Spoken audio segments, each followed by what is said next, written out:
Welcome to the Non-Sequitur Show. Continual watching beyond this point may result in terminal face palming and a complete loss of wokeness. You have been warned.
All right, welcome to the Non-Sequitur Show. This is not the episode I had planned tonight. I got to tell you, I was going to do something completely different, and probably not even on this channel.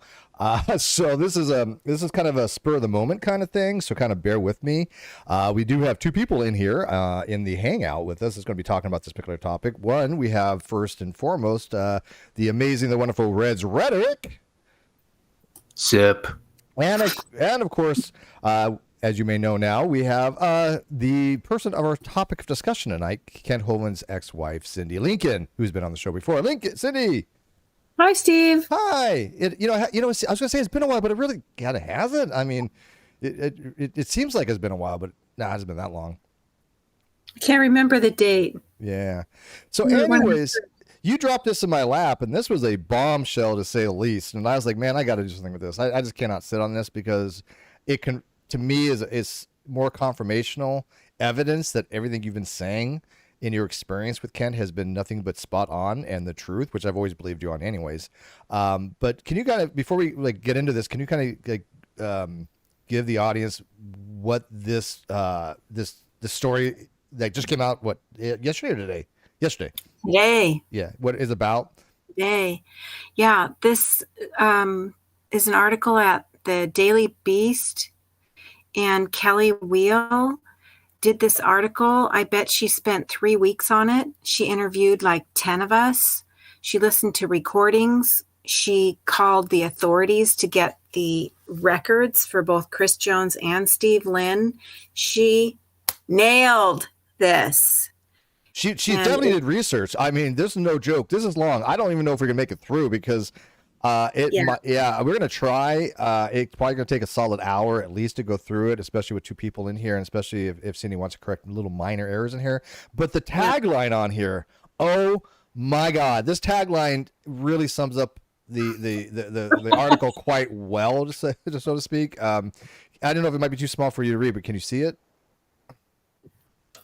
I can. Okay, yeah, I'll let you go ahead and read it. I'll let you have the honor.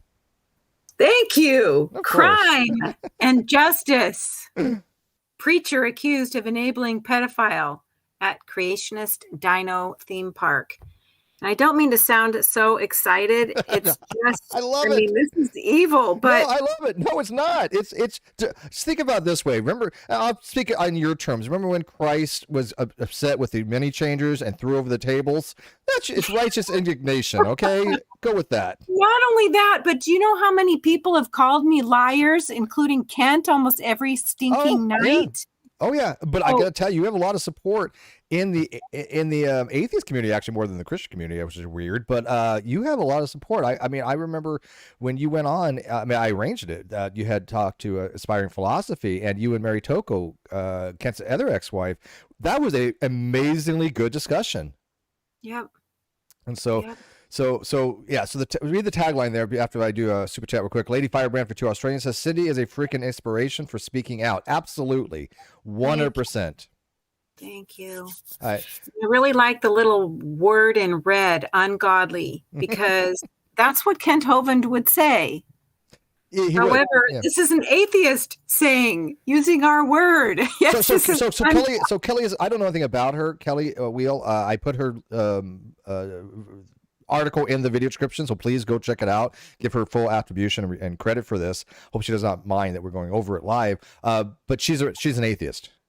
Actually, you're right, Steve. I should not have made that assumption. Forgive me. I really actually don't know. We did not have that discussion. Okay. All right, but sorry, Kelly, if I just messed up. But you don't think? But she's probably not a younger creationist. You could probably, if you had to guess. Well, the only thing I know is I did a little bit of research on the newspaper, and it seems like it might be an atheist, not a militant atheist paper, but anyway. Yeah, well, this is from the Daily Beast. The Daily Beast is, I think, pretty, if I'm not mistaken, right wing a little bit, and but right wing or left, is it left wing or wing? I don't know. I get the alt right and alt left confused. I think it's anti right wing. Anti right wing. Okay, so that would be alt left. It's so confusing now. All right, but anyways, read the tagline, the byline, because the byline is brilliant with the ex-residents. Yeah, brilliant. Ex-residents of the theme park where a child drowned in 2020 say a man convicted of playing strip poker with young boys brought a child to the park and shared a bed with him. I mean, right there, it sets the tone for the entire blog, and these are actual events. These are not even really the accusations of being denied. These are actual events that did happen. A boy did drown there, which we'll talk about. As far as the strip poker, maybe there's a little bit, of Hovind trying to rationalize that. But is anybody even denying that situation did not happen? No, Kent actually says, "Oh, they were just playing strip poker. Right. There's nothing wrong with that." Right. With how are they? 10-year-old, 11-year-olds? Yeah. Yeah. There's a lot wrong with this. A lot wrong with that. And that's not all he was convicted of either.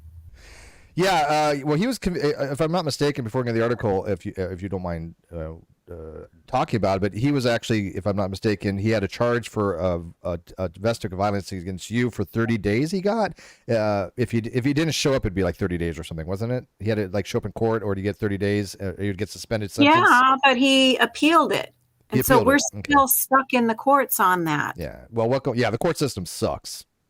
It does. Yeah. He got convicted. He's guilty of body slamming me, but he has appealed it. But if he hit, the most he can get out of that is 30 days. Well, if he's been holding up the courts with all these lies for all this time, we're hoping that he's going to throw the book at him and he'll get more than 30. He was actually given a year, but only had to serve 30. Oh, so there's statutory things for the law could be up to a year then. He was given a year. Ooh. Yeah, he was. So he spends 9 years in prison for tax stuff and then get another year for this. That would be just awesome. I wonder if they give him the same inmate number, which, by the way, my audience has it memorized. I'm not even joking. There are people, Cindi, I'm not joking. There are people in my audience that has their number memorized. But anyways. I always wondered if that was a fake number or if it was the real thing. I think it's the real thing. All right. Anyways, Reds, you following along? Following. Awesome. All right. Just interject anytime. All right. So, how do you want to do this?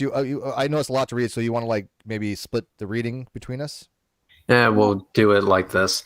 Billy Summers had only known Kent Hovind for a couple of days when Hovind told him about the convicted child sex offender. Wow, I'm not going to get through this without screaming. Yeah. Who sometimes visited Hovind's Christian amusement park. They were in Hovind's car picking up supplies for Dinosaur Adventureland, very creative name, the Creationist theme park that Hovind operates in the quiet pocket of Alabama. Hovind spoke about a longtime friend who had done time for battery and committing lewd acts on children under the age of 14. Oh my God. It doesn't get any better, by the way. It doesn't. It really doesn't. It just gets worse in here. It just gets worse. Yeah, I'm just giving you a heads up. Steve, what did I you volunteered for this, brother. Okay. Hovind claimed the conviction was a sham and that the friend was actually being persecuted for his work exposing the New World Order, but Summers was alarmed. I would be too. Yeah. So So, by the way, I am reading the live chat. Yeah, we all know that he's not a real doctor. That's why they don't put doctor in here. He has no certifications whatsoever. He has no education, so to speak, other than maybe 2 years of some community college, but he knows nothing about paleontology, nothing about dinosaurs. But, all right, I mean, this is just the start, though. This is just the wanna start, and say I already one thing. feel... Yes. The very first sentence, it's supposedly a Christian amusement park. May I just say it's not? Absolutely not. Yeah, look, I mean, if people want to go to visit Christian things, this is not a place that you want to go. There's many. Go look at the Christian cathedral or something. Go to the Holy Land. Go to Mecca for whatever. Just this doll is not a Christian place. Okay, it's just not. It's a compound. It is a cult compound. I'm just not going to comment on Dinosaur Adventureland, but just what I just read right now is really disturbing, and I'm just wondering, like, actually, what did I sign up for? This is going to be a long night. Yeah. I tried to warn you. Well, I didn't actually. I was like, oh, okay, Red, sure. Come on in. All right, so this is talking about Billy Summers. I'll read this part, then Cindi can read the next. Quote, in my head, I was like, well, I'm stuck out in the middle of Alabama right now, riding along with him, so I can't say nothing, Summers told the Daily Beast. In interviews, the former co-workers and recordings from internal Dow meetings, people close to the theme park expressed concern about Hovind's cavalier attitude toward crime on the compound. Hovind is a controversial young earth creationist who preaches that the earth is less than 10,000 years old and that dinosaurs rode on Noah's Ark. This is not exaggeration. That is what he preaches. Behind his literalist interpretation of the Bible is a more creative interpretation of the law. He happens to be what's called a sovereign citizen, where he claims, I don't think he takes the title, but he definitely exudes everything that the sovereign movement does, about the whole not being a real person, being a corporation, capital name. If your name is spelled in caps, then it's the legal name. It's all that nonsense. Hovind, and even though he does lie, you are correct. He denies the title. His legal advisors don't. Paul Hansen, Brady Byram are all sovereign citizens. They are. Yeah. That's the funniest thing. So he surrounds himself with sovereign citizens. He espouses sovereign citizen nonsense, but he doesn't take on the title. Oh, okay, whatever. He's still a sovereign citizen. Because he has to look like a good Christian pastor, Steve. Right. Oh, I agree. It's all smoke and mirrors. Then it says Hovind previously served 9 years in prison for tax avoidance. While he was behind bars, feds seized and sold an early iteration of doll that Hovind operated in Pensacola, Florida. Now, if that was that, did he turn that one over to his son? Was that to Eric's, the original one? Since his conviction determined that CSE was his alter ego, they took Dinosaur Adventureland Pensacola to pay Kent Hovind's personal tax debt. Okay. But I thought he tried putting under Eric's name for a while. Yes, he did. Mm-hmm. And he got in trouble, but he was trying to avoid them confiscating his property. And then when the government sold it, Eric bought it. Yeah, exactly. Yep. Mm-hmm. That's what I remember. Yep. And I think Eric, wanted to take over his dad's legacy. And I do think he was trying to protect his mom a little bit too. I'm not going to think, Eric's that bad of a guy. I think he did want to protect his mom from Kent a little bit. Oflamo, $2 says, Ken Hovind was working with Seth the programmer. I'm not familiar who Seth the programmer is. Oflamo. I've heard the name, but I'm not either. Yeah.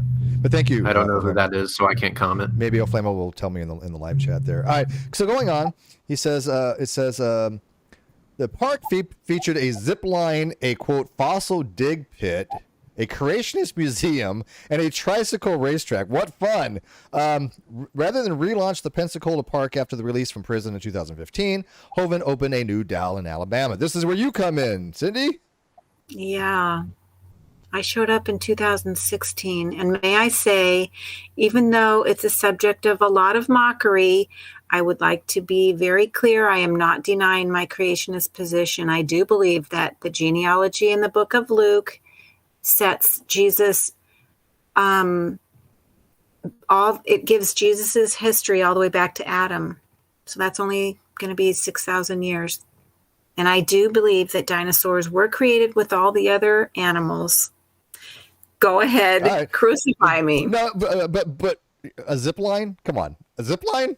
What does That's- what does a zip line got to do with that, though? That's the funniest thing. It's like, even if all that's true, what does a zip line have to do with this? Yes. Well, he wants to attract the children so that he can teach them. And, DAL is a really fun place until you find out the inner circle. Yeah, Oh, I hear. boy. Go ahead. Speaking of inner circle, so it looks like coming here, it's like there was a fossil pit. Start from there.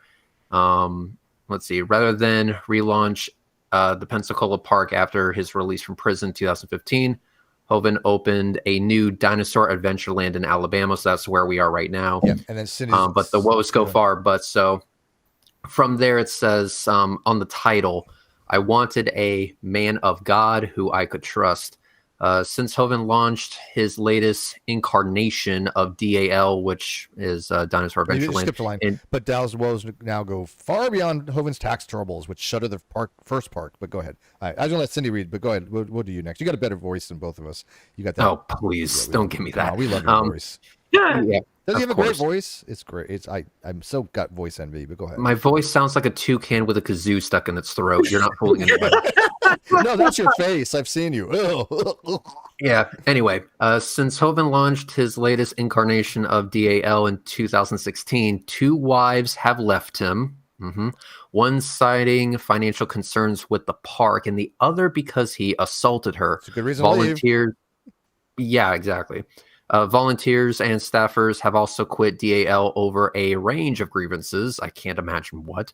Among their concerns are repeated visits to DAL by Hovind's sex offender friend, who allegedly molested a child at the park. I told you it got dark. I told you. The death by drowning of a different child in a pond used for baptisms. This is you think it can't get worse, right? You think this that it is a can't get worse. movie. This is a horrible movie right now, Steve. Like, I think Cindy would agree that it is something along the lines of what you would see in a horror film. I mean, this been is through a hell. horror film. She's been This through is like hell. Yeah. This is Freddy versus Jason, right? Anyway, Hovind's assault of his now ex-wife, allegations of theft of ministry money by a Hovind colleague, the arrest of that colleague for a drugged out alleged carjacking, a late night evidence removal operations by more than a dozen church volunteers, and the fatal shooting of a dog near Dinosaur Adventure Land. Yeah, that ends like it's like, okay, there was a dead dog too. Okay, just throw that in too. Let's just throw everything in. Right, Kelly's brutal because she just in one paragraph she basically just put every evil thing. Well, I mean, not everything because he's done a lot more, but I mean, it's a brutal paragraph. Can I add something? Yes, let me just read this. We'll go free bill for $2. Reds has the voice of an angel. Thank you, Amanda. Yeah. All right, go ahead. I actually did not leave because he assaulted me. I left because he lied about assaulting me. Then Steve Lynn threatened me with a gun, and Kent Hovind went on the internet and said I was stupid. It was really morning wood. Yeah, and I remember that. I remember you talking about that. I was like, most people can probably tell the difference. And I'm 60. I know the difference. You've seen a few here and there. Yeah, I guess I have.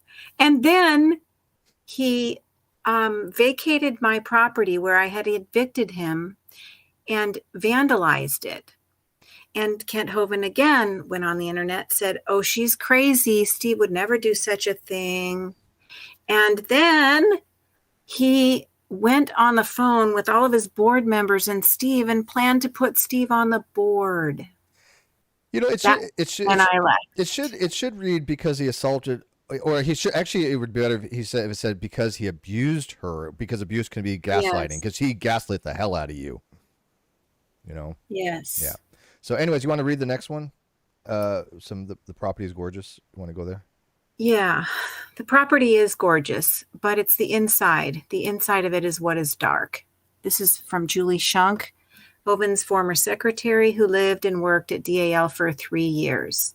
She told the Daily Beast. A lot of people don't know this. The devil comes as an angel of light. So let me ask you, when we had Hovind on and we had arranged the debate between Kent Hovind and Aaron Ra, that was, I believe, in 2018. Was she the secretary then? Because I didn't remember her name, but I don't know if those were the same secretary. Or is that the one that came after the one that we had been dealing with? 18, 19, 20. It's possible. They all left. Yeah. Yeah. Yeah. And I did reach out to the one that did leave, and she's polite. She was really nice, but she didn't want to talk about it. It's like she's seen some shit, you know. She did not want to talk about it. There's two that left. Julie's one that left, and she just came out of her silence after 2 years. Thank God, finally. Good. There's another one that left who will not break her silence. I think she might be one of them. Her name was it Debbie? Rhonda. Rhonda, that's what it was. Thank you, Rhonda. Yeah, exactly, Rhonda. She won't break her silence. There's a third one who got fired and was given 1 hour to vacate the property. She will not talk. What do you think scares them the most? Because, like I said, I did talk to Rhonda after the fact, and she sounded like I said, she just had seen some shit she didn't want to get into, and I respected that. I didn't push it. Well, I have to respect people's right to be quiet too, but I really don't respect it. So you think Rhonda knows the deep, dark crap that happened in there? I actually don't. All I know is she turned on me viciously and lied about me and polluted one of the other secretaries against me. And I couldn't understand it. And now looking back, I think she was in on it, but I don't know for a fact. That's a shame. All right. Do you want to continue it?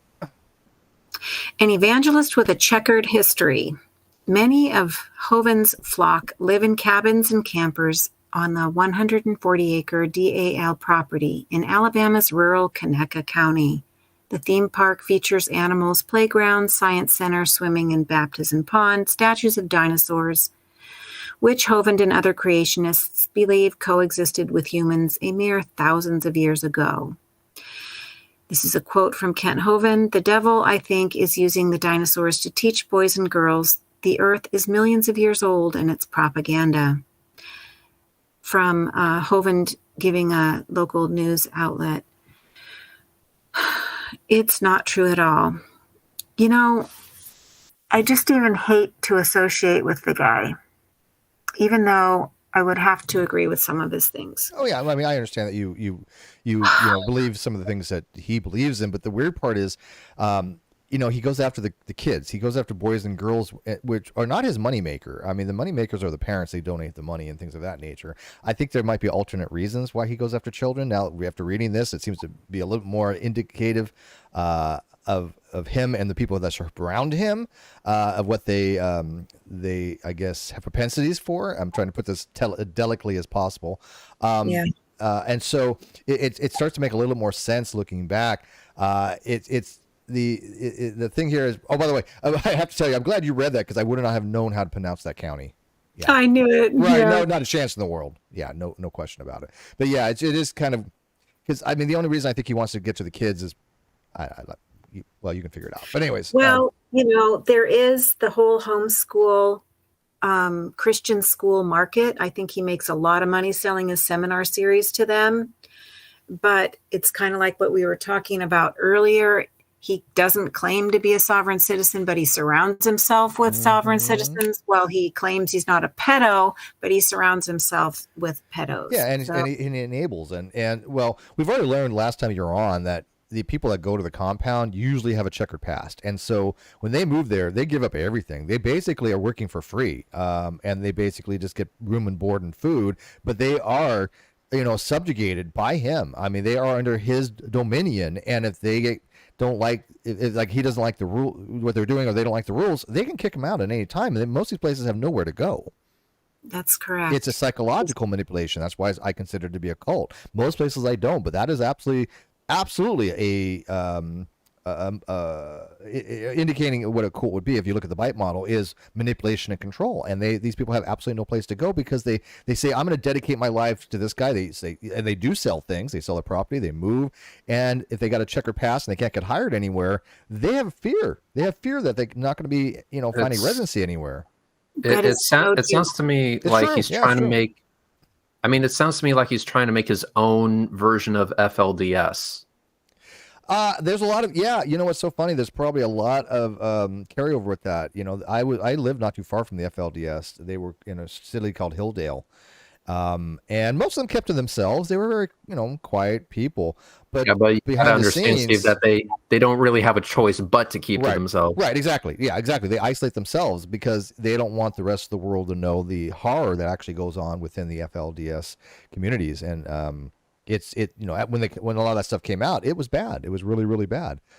Is FLDS Mormon? Yes. The fundamental LDS. I would say it's like a subset of LDS. It is. Okay. Yeah. FLDS, for those of you who don't know, is the Fundamentalist Church of Jesus Christ of Latter-day Saints. Yeah. Kind of like it's a subset. Yeah. It's a subset of a subset of a subset. Yeah. I would guess that they really heavily emphasize submission and obedience. Yep. And one person who is the main patriarch, and all the women and children have to subjugate to them, and they do marry them off very, very young, still in preteen age. It's no way that the people in those communities can be mentally adjusted well. It is not possible. It's just they're being exploited, they're being used, and being manipulated. It has nothing to do, and by the way, to maybe make it clear, it has nothing to do with the science or the religion. It has to do with the fact that the persons that are running these compounds, these cult leaders, are charismatic narcissists. That's it. They are charismatic narcissists that only care about themselves, and everything kind of flows from there, And it takes a certain depth of evil to intentionally use religion, which is supposed to be love, like goodness, and to intentionally use that for your financial gain, and not to mention the people that you hurt for your own financial gain. It's a special kind of evil. Yeah, no, I agree with that. That's why I have a huge, distinction between the Christians that want to go out and help people and then the Christians that go out to harm. There's a huge, massive difference. I can go ahead and continue on some of Dal's residents. Yeah. Some of DAL's residents and staffers began as vacation goers. Mark Stoney, a former DAL worker, first came to the compound for what he expected to be a brief visit. I was only going to stay the afternoon, but somehow Hovind convinced me to stay and put me to work. That's what he'll do. On some projects, which was kind of what I was interested in doing, Stoney told the Daily Beast. Now, Mark Stoney has his own YouTube channel. He's the one basically who found Zaire. Yeah, Mark Stoney's in the. Is that Mark Stoney official? Is that him in the yes. live chat? Okay, I thought so. He plays some videos. I think has he done some stuff with Apologia? Yes. Yes. And yes. AJ. Yeah. And even though a lot of people go there with checkered pasts, like you said, there are some people who really go there because they want to help a bigger cause. Mm-hmm. And Mark and I are part of that. All right. Well, we'll go through this a little bit more. If is Mark okay to come in later on? Yeah. Okay. I'll toss out Mark Stoney, if you want to jump on later on because we need to get through this, let me know and I'll get you the link. All right. I'll read this part. He finally left after 3 days and returned to his parents' house, where he expressed his desire to live and work at DAL for a month with his young daughter. His parents objected, but after a 15-month custody battle, Stoney and his daughter moved to DAL. The same weekend, he got her back. Hovind's checkered history was a matter of public record. A well-known tax protester who once boasted of not filing a tax return in 30 years. Hovind, see how that turned out for him. Yeah, 30 years. Well, yeah, it cost him 9 years. Hovind has repeated run-ins with the law. The incidents range from his refusal to secure permits for his original Florida-based DAO, well, I remember that, to a 2006 conviction on 58 charges related to tax evasion. 58 charges. Then how do you wrap your head around that, man? Oh my God. His then wife Joe also spent a year in prison for the scheme. They later divorced. Oh, I don't remember Joe going to jail for that. I don't recall that. It's been a year. Oh, I don't remember that. I uploaded my comments to this, and I don't know how long you you don't want it to go so long, but if you want to hear my thoughts about his 2006 convention, I'll go as long as I need. It's not even really up to me. Okay. It's my audience has like the non-sec thing only lasts like 2 hours, and it kind of like drains out of them, you know. Okay. They don't have the patience for much longer, but it's completely up to you. I know it's late for you, so we can go as long as it needs to. I think it's important. Can you scroll back to where you were? Yeah. Tax return in 30 years and his wife. Okay. Kent says it wasn't tax evasion, that it was structuring. However, I did some more research and I investigated in the actual court documents. They're online. They're at a website called Court Listener. And I discovered what someone had told me. I had it verified. That structuring is tax evasion? No, well, first of all, that he actually failed to withhold FICA and that he actually failed to file his personal income tax. And that's what he got hit with. But what I wanted to share was he threw his wife, Jo, under the bus in order to get a light sentence. Oh, he would have got worse? He told the judge that Jo was the signer of the checks, and therefore she was the principal, and he should get the lesser guilty verdict. What a piece of shit. I don't know. I don't know how else to describe that. That's just. I had not heard this. You know what's so funny? Every time you come on, I learn something freaking new, and it's like, holy crap! And it still blows my mind. You think there's nothing that can blow my mind at this point? You think that there's no low that can't do, and yet every time Cindi comes on, there's something lower that Kent can do. Okay. And the judge did not agree. The judge said that although Jo did sign the checks and that Jo did have free will and she could have said no, that she was following Kent's orders, and therefore Kent was the principal and she was the secondary. This quote is actually later on in the blog, right? We can skip that because it's kind of out of context right there. There's a couple of those. I read it the whole thing, but I mean obviously I didn't read every single word because it's so long, but I got the gist of it. But anyways, Reg, you want to do this part? You're like, no. No, I don't, but I will. Other more violent allegations follow. I can already tell. I was getting this stuff right. He gets all this stuff. I get the child dying in a pond used for baptisms and stuff. It's that's so wow, amazing. Evil. Other more violent allegations followed him. In 2002, he was arrested for alleged assault, battery, and burglary.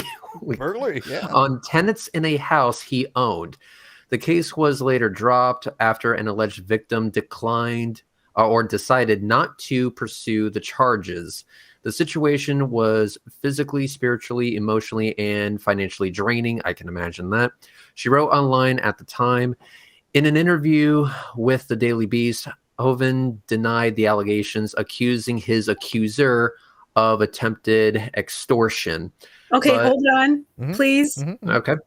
I just uploaded the entire transcript of that 02 case. It just uploaded 5 minutes ago on my channel, and you can see Trudy's allegation and Kent's defense and how obvious it is that he's lying, she's not, and how he accuses her of extortion. Okay, that's exactly what he did with my abuse case. He said, well, and also not only did he accuse her of trying to get money out of him, which is what he said about me, he also accused her of being crazy, which he's doing to me. Yeah, that's the gaslighting stuff. Mark says, can you join us phone? Yeah, I can give you a link or give you a phone number to call too, either or. This particular Meets has a phone number thing that I can use. So I'll give it that to you. You can call in on your phone like you would just like any other phone call. Yep. Yeah. With the rest of it, I'll just finish off this next paragraph. But Hovind remained popular in some Christian circles, where he's better known for the decades of creationist children's material he's published under his Dr. Dino brand. My 5 kids were raised with his videos, and I thought he was amazing. Hovind's second wife, Mary Toko, if I'm mispronouncing that, I apologize, wrote in an open letter to Hovind's fourth wife in 2021, "I wanted a man of God who I could trust." And I think that's where were you 3 or 4? I was 3. You were 3. Okay. All right. I wasn't sure. All right, let's go. Yeah. So Mary wrote a letter to Sandra to try and warn her. You want to continue? I can. Yeah, go ahead. Togo left Hovind in 2017 in a Facebook post. It's always on Facebook, by the way, explaining the split. Togo described her increasingly frustrated efforts to ensure her husband and DAL's finances were above board. I assume that means not illegal, as in avoiding taxes and stuff like that. Yes. It wasn't long before I began noticing certain things that didn't seem to add up. My list of concerns started slowly and then began to grow. She wrote, she claimed that when she brought her concerns to the DAL board, she was rebuffed. Oh, look at that.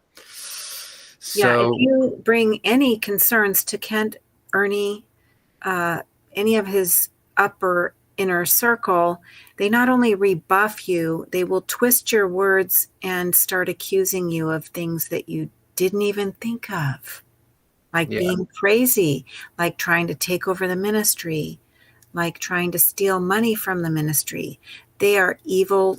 Yeah, that's, and this is why I'm saying that he's just a commensurate a con man, because he knows he's lying. He knows he's lying when he's doing that. He knows he's gaslighting you. He knows that you have no intention of taking over the ministry, but he has to use stuff like that to convince the other people that it's all your fault. It's you. Oh, you can't listen to her. She's trying to take over the ministry. She has Satan working through her.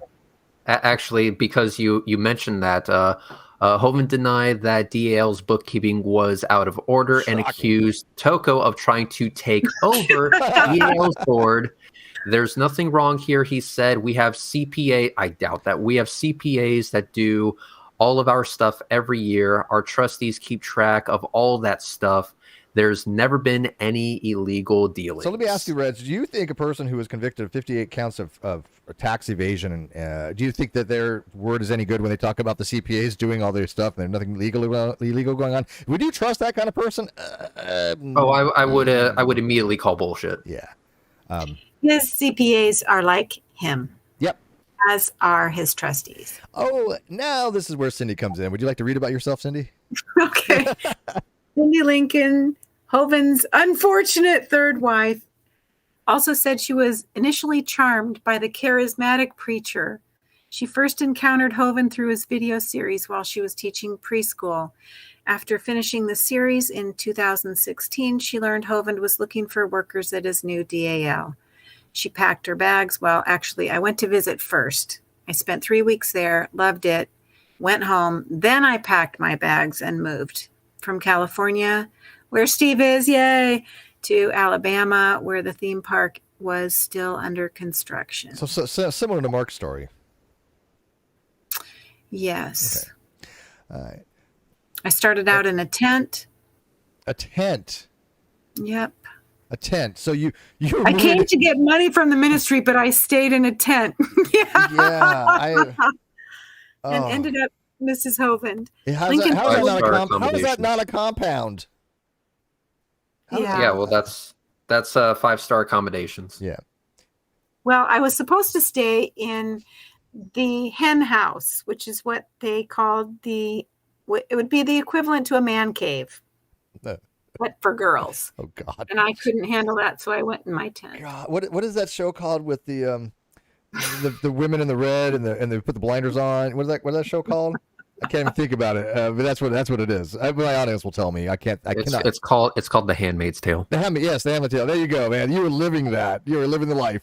I was forced to watch a few episodes. I don't think I could deal with it. But anyway, so by 2020, you were experiencing huge red flags. Yeah. I'll go on from here. Dow operated for years in a half-open state, receiving visitors and volunteers before formally launching in 2018. The park does not have any liability insurance. Shocker. Shocker on that one. Oh my goodness, who would have guessed? Hovind confirmed to the Daily Beast, describing the park's policy as, quote, enter at your own risk. That's always something you want to hear, right? At an amusement park, enter at your own risk. And within 2 years of opening, the park would be the scene of a tragedy. In March 2020, a visiting family, 5 young children were swimming in Dallas Pond, which doubles as the theme park's baptism pool. Stoney, who was at the pond with his daughter, recalled a commotion when one boy appeared to be struggling in the water. Adults rushed into the pond and pulled the child to shore. And this is where it gets serious. There's no humor here at all. Yeah. This is sad. In the turmoil, another boy, 7 years old, went missing. The boy's father ran back to the lake and tripped over his boy, Stoney recalled. I mean, can you imagine? I would not even want to imagine something like that. The horror and the shock. It's mind blowing. I mean, this is just insanity. This is where it gets even darker and sick. The child was pronounced dead at the hospital, where Dow workers claimed Hovind demonstrated something less than a bedside manner. Quote, I'm not going to leave this even for you, Brad. This is something I won't even let you. Oh, you're gonna spare me the trauma? I'm going to spare you the trauma because you might need therapy after this. Quote, yeah, tell me about it. Ken Hovind is walking around the hospital, passing out ministry cards saying, quote, come to Dinosaur Adventureland. We'll give you tours. We're free. Everything's free. Come see us. We call Shunk, Hovind's then secretary. Quote, and I'm like, Dr. Hovind, you're supposed to be sitting with the father, having sympathy for him and praying for him and not passing out your dinosaur cards so people can come. That's just psycho to me. I don't know what else to call it. I don't know what else to call it either. I think that's the perfect word. That's what the fuck is the only thing I could think for that. I cannot. And his justification was even worse. His justification was even worse. He says the fact that he even tried to justify it. Right, exactly. He says, quote, I do vaguely remember this or that, Hovind said when presented with Shunk's account. And yes, I probably did that. How can you not remember something along those lines? And when you had such a tragedy at your compound, how would you not know every single detail that happened that followed? He remembers, Steve. Of course he remembers. I mean, yeah. He says, my business card has the plan of salvation. They're actual gospel tracts, or they're actually gospel tracts. So I do that everywhere I go. I'm trying to get people saved. I'm an evangelist. No, you're a bullshit artist, Ken. You are a bullshit artist, and you're a con man. And I will say that in perpetuity, as they say, because there's just no other way about it. And you're sick, Kent. You mean you would think the concept of time and place would be not lost on this guy, but apparently, when you're a narcissist, you don't think about those types of things now, do you? I'll read this last one, and then while you guys are reading the rest. One other thing. Yes, absolutely. It took me 5 years to figure out that it was a criminal organization. You keep saying con artist, and there's another word for it. It's called RICO. RICO, right? Yeah, the RICO for organized crime. Yeah. Yes. Mm-hmm. And I just recently found out that in 2006 they determined that. Are they filing under RICO statutes? I don't know. All I know is that Ernie Land, his financier guy for 25 years, fellow con, just said, oh, well, we're not a criminal organization the way the courts said that we were. Okay. All right, let me read this one part real quick, and then I'm going to figure out a way to get Mark Stoney the number. I got to find the number of this hangout. You want me to just forward him the link that you sent to me? Yeah, if he could use the link, that's great. He's on a phone, so he should be able to do it just through a web browser if he has a smartphone. Yeah. Okay. Why don't you do that real quick, and we'll get Mark in here as well. I'd like to get his opinion, since he's part of the story. Okay. Anyone claiming he acted inappropriately, quote, must have had some other axe she's grinding. That'd be my guess, Hovind said, adding that the boy's father, quote, holds no grudge whatsoever, that dad loves our ministry. Matter of fact, he paid to have a gazebo built at the end of our dock in honor of his son, which, here's the problem I'm having. If people want to forgive people, I get that, but I think this father is under such delusions that no way he grieved properly, and that Hovind taking advantage of that is the most sickest fucking thing I could possibly imagine, of taking advantage of a grieving father. Your son just died. Hey, pay for our gazebo. I would never. There's no possible way he should have accepted that money. He should have donated $100,000 to a plaque in that kid's honor. Yeah, you're right. Kent should have paid for that gazebo. Absolutely. Oh, this makes me so sick. And same with Zaire. We're gonna see that later on. He showed no trying to make amends whatsoever. All right, I'll read this while you try to get Mark. I can also send Mark an email if that's going to make life easy. Oh, you got his email? I do not, but if he wants to send it to me or that kind of thing, or say it in the live chat. I don't know if that's smart to say it in the live chat, but Cindi will get it for him. I already sent it. Yeah. Oh, perfect. Okay. I should have called the police. Yeah, I would have, especially after what we just heard and read. And I'm going to, I can imagine just the trauma and the shock of that. And then having to look over and see Kent going around passing out cards. That's just messed up. I think, I'm not a violent person, but if that would have happened to me, I probably would have choked him to death. Yeah, I mean, to say the least. Meanwhile, Hovind's third wife, Cindi Lincoln, was experiencing grave concerns about her new husband. Among other things, Lincoln and Hovind are currently locked in a dispute over whether she loaned DAL the proceeds from the house she sold in California. Would you like to expound upon that? Yeah, he owes me $130,000. It was not a loan. Oh, yeah, it was not a loan. And he's lied about that. So $130,000. When you sell a home in California and you try and replace the income in Alabama, I mean, you can buy 3 Alabama homes for Cali prices. And so I had extra money that I wanted to invest at DAL, but only for income. Because I'm 60, I'm retiring. I had an income from my Cali home that I was looking to replace for my retirement. And so he signed a contract, and he's denying that there's a contract. Yeah, that's cool. It says that right here. Lincoln showed the Daily Beast a contract stipulating that she would receive $1,300 a month for 20 years. Hovind denies that DAL entered into a contract. So yeah, it says it just like that. And contractual law sucks, I'm gonna have to give you another link right now. He wants to do his Facebook. Let me give you a new link because I got this. And for some reason, I thought I was on my other account. I'm not. So I've got to actually. Oh, I can do that.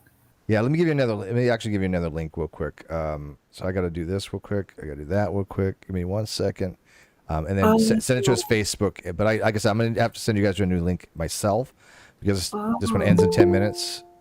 Okay, understood. I'll put it in here because he is in here. So, he's coming in, I think. Yeah. Hey, Mark, how are you? Hey, how's it going? Outstanding. I do need to give you guys a new link. I'll be setting it up here in a second if you guys want to continue on. But I have to come up with a new link here. So just give me a few minutes and just read where you got it. It is, or talk to Mark and ask him questions. Could you, Reds? Sure. Let me continue on from where I left off. I discovered there was a cover-up going on, and they tried to silence me, she said. They had me shunned, and now I imagine shunned as in no one would talk to you. They completely, excommunicated you. You were the devil to them. That if they did, they would be kicked off campus, which, like Steve acknowledged earlier, means they're homeless. Wow. A lot of people did it. Okay, I understand, and that's messed up. And ultimately, basically, he just kept doing strange and mean things to me until basically I fled. The cover-up, she said, involved long simmering allegations of drug use and pedophilia at DAL. The latter involved a good friend of Hovind's named Chris Jones. Court records show a pattern of allegations made against Jones by boys. While looking after 2 young boys from his church in 2001, one of the boys got mud on his clothes. While the 7-year-old was naked, Jones put him over his Oh, I gotta put him over his lap. Hang on, wait on this one because let's get into this in the new Hangout. Can you click the link? I got Mark in the other one. Yeah, well, I'm gonna need to prepare myself for that one. Yeah, it's dark. That's dark. sick. That is sick right there. All I right. think I'm gonna vomit. Okay, I'll get the new link. Send it to me. It's just in the comments there in the Oh, chat. I see it now. Okay, I'm going there now. Cindi, you got it? I can't get into the comments. How do I do that? I will send it to you directly on Facebook. On Facebook, okay? So give me 1 second. I just sent you the new link on Facebook, okay?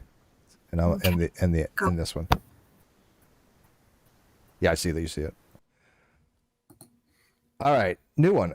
Anyways, you know what? She has the hiss went away. I was wondering where that was from. But anyways, why we got you in here, Mark? Before he continues on the I think one of the darkest stuff in here. Anything you want to say so far about what we've read? I think Mark might want to say something. Yeah. There's a lot to be said. This article is very well researched, very well written, very well articulated.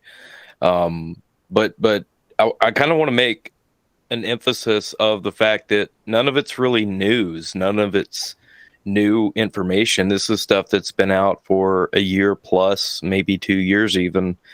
But, I do take heart in the fact that it is getting more attention now in at least on the Daily Beast, from what I understand, is a fairly large publication. I was doing a little research, and they're getting like 92 million, clicks on their site.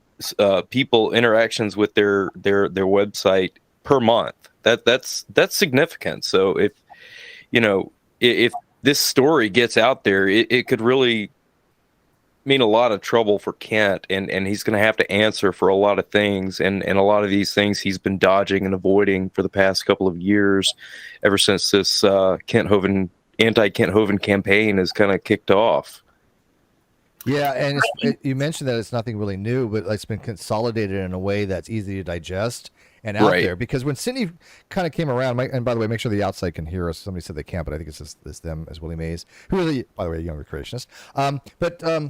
It's funny because when Cindi started coming around, nobody really wanted to talk to her, especially from the Christian community. I had to get, Inspiring Philosophy involved, who's got a pretty good following, and he jumped at the chance. He's like, yeah, dude, I'll have her and Mary on and get their story out, because he was really interested in it.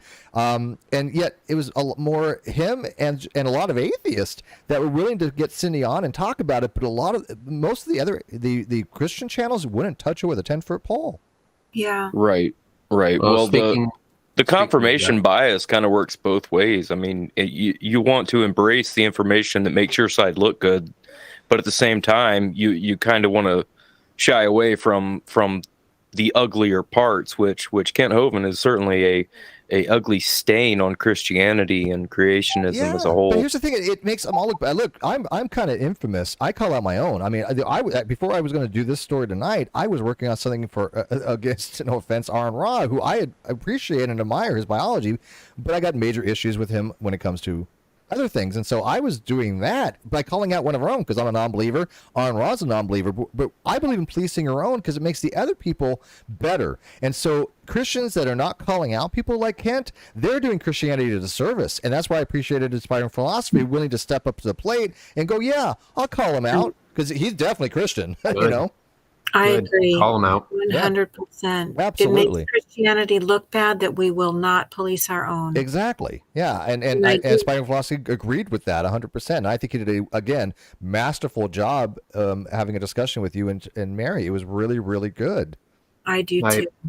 I find this next part very sickening. Yeah, so brace yourself. I'm going to do my best, but keep this in mind.